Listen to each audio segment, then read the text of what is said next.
welcome back to another video. So in today's video we are checking out every piece of gear in a military dog handler's field bag. Oh, I'm so excited, guys. Let's just get straight into the video. Let me know what you guys think down below. Let's get started. My name is Emma Hollingsworth, and today I'm going to go over the loadout that a military working dog handler would have. Interesting. Canine handlers will go out on patrol duty and they act as a deterrence. They may be called to assist with narcotics detection. If we get a bomb threat, just provide some detection, do a sweep. So we use them for whatever the mission set requires. So today we'll go over some equipment that you're going to see out in the field as a military working dog handler, and then second, some of the medical equipment that we also have to make sure that our dogs are safe in case of an emergency happens. One of the first things we're going to have is a muzzle. So for the military working dog, whether that's downrange or stateside, we're going to use this to make sure that the dog is safely able to be cared for in case of an emergency and traveling to and from a location. Each military working dog has their primary reward. Most of the time it's either a Kong or a Kong with a rope. It's used to reinforce desired behaviors. So when they do a good job, whether that's obedience tasks, patrol, or when they find a source of odor, then we reward them with this reward object, which is the Kong. The Kong. Another reward object is a PVC pipe. This is the tug reward object. So different objects, they make it to where I can manipulate the reward in different ways to shape behaviors. With a Kong with a rope, at certain areas I may be only able to grab it and at a certain manipulation. But for this I can grab and guide them in different directions and shape behaviors that way. So for our toolkit, the other thing that we'll use is different size leashes. So you'll have leashes ranging from 30 feet, 6 feet, 15, 10, and then our standard 6-foot leash. When I go inside of a building, I can work a little bit closer. It's going to be more advantageous for me to work on a 6-foot leash. For sure. We have a retractable leash. We also have these for our military working dogs as well. If used properly, you can again be in a distance and have your dog work independently further away from you. And when would you use a retractable leash over like a 30-foot rope leash? It can all vary. If it's easier for me to have it tethered while I have my weapon and I'm surveilling the area, I can also use the retractable in my toolkit if it's going to help me make sure that my dog can work independently and I can also assist in a different manner. Another variation, you can use a bungee. For this, I can attach it to my body and make it to where the dog is next to me. So say if I need to do tactical movements or I'm in a tight area and I need to have two hands to be working in a different area, then I can use my two hands on something else rather than having it dedicated to holding onto the leash for my dog. Right. We deploy to various different locations, sometimes whether it's extremely cold or if we have extremely hot.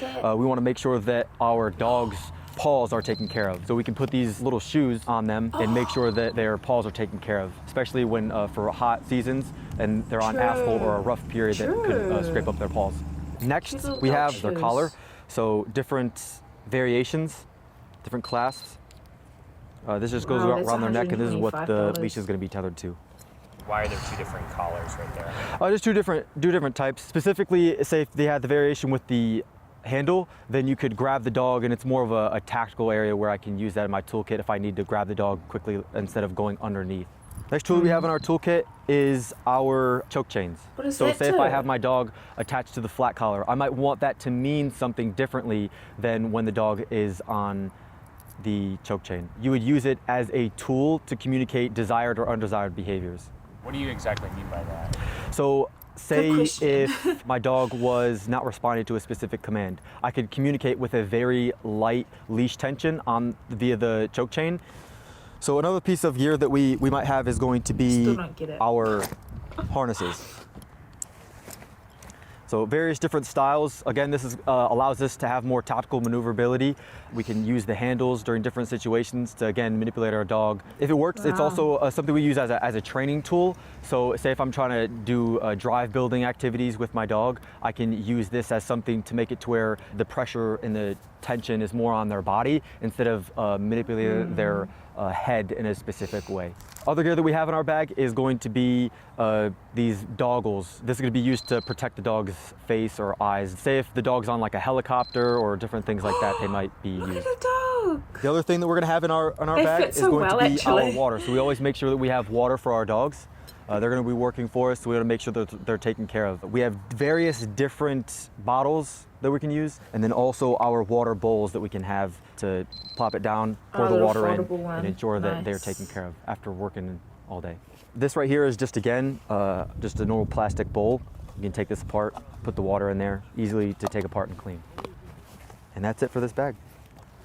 So this is going to be our basic medical equipment that we carry for our military working dogs. Inside, one of the first things you're going to find is our thermometer for our dog. It's very important that we understand our military working dog's ideal working temperature to see if it's either lower or higher than normal, because that's going to give us a strong indication on how the dog is going to be able to perform and if it needs to seek medical attention. There's many different thermometers that we can use. This one specifically is a rectal thermometer. This is going to be our safety gloves. The times that we're going to be using these is if I need to, an open wound or something like that, or if I want to make sure that I don't have any debris or bacteria on my hands.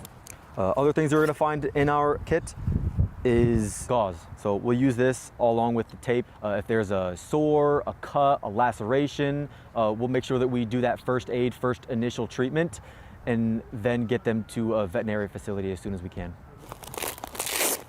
In the field, we also have various different equipments where if the dog's having breathing problems, I can also do an emergency trach until we can get them to a veterinary specialist. What does that mean? Other things we have in this kit, we make sure that we groom them and take care of their nails and coat. So if their nails are getting too long, we have our clippers to make sure that they're taken care of. Why is it important to make sure that their nails aren't too long? One, just for safety, and then also so they're able to maneuver and able to perform their job. And then taking care of their coat, obviously for sanitary reasons, make sure that they're staying safe and healthy. Do the dogs like to be brushed? Some dogs more than others, but if they're going to be in our program, we do make sure that they're comfortable having the muzzle being put on them and also with being pet. So certain dogs are like it more than others. In case we're trying to take off, say, a harness, if there's an injury or something, we also have scissors to cut as well. Take off bandages and open things up as well. The other thing we're going to have is different material for a splint. So in case the dog injures their leg, we can stabilize that and make sure it's not going to go anywhere again until we can get them to a professional that can take care of their leg. When we are out in the training environment or deployed, we use these doggy bags to ensure that we pick up after our military working dogs as well. Some other things that we would have is the bags of food that we would have with us. The other thing is our military working dog collapsible kennel. So the collapsible kennel is utilized by being a safe place that I can transport the military working dog in, whether that's in a vehicle or an aircraft. And this is the equipment and loadout that a military working dog handler would have with them, whether going on a mission or going on deployment. Wow, very cool. I never knew that it would be so much stuff, right? I never thought there would be so much stuff that you need. But when he was going through and explaining it, I was like, okay, that makes sense. But a few of them I was like, oh, why do you need 3 collars, you know? But, you know, they've got their ways and, you know, the training behind it. So I don't know anything, guys.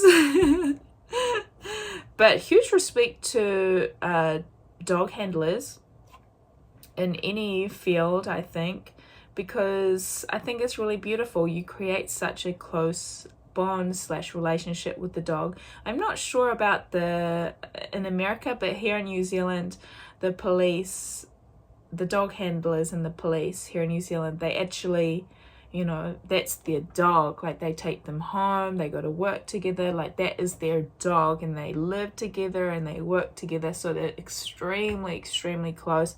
I can only assume it's the same for the dog handlers in the military in the US, because I feel like you do need that close relationship with your dog if you're going to be working that closely with him or her. You know what I mean? Let me know if you know if that's true or not. Let me know down below. But thank you guys so much for watching today's video. I was not gonna film today, but I just felt like filming, so I was like, I'll just do it. Why not? Who cares? Like, no makeup, didn't get ready at all, just tied up my hair and off we go. But you know, if I feel like it, I'm just gonna film. So I'm happy that I did today, guys. Thank you so much for watching with me today. If you didn't know, I do have a live stream Twitch channel where I go live and play games on there, so feel free to follow me on there. I'd love to see you over there.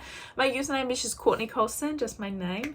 And also feel free to follow me on Instagram. I recently became a flight attendant and it's just been the best, that I share about my life on there. And I recently decided that I wanted to learn how to fly, so follow my journey. It's gonna be an interesting ride.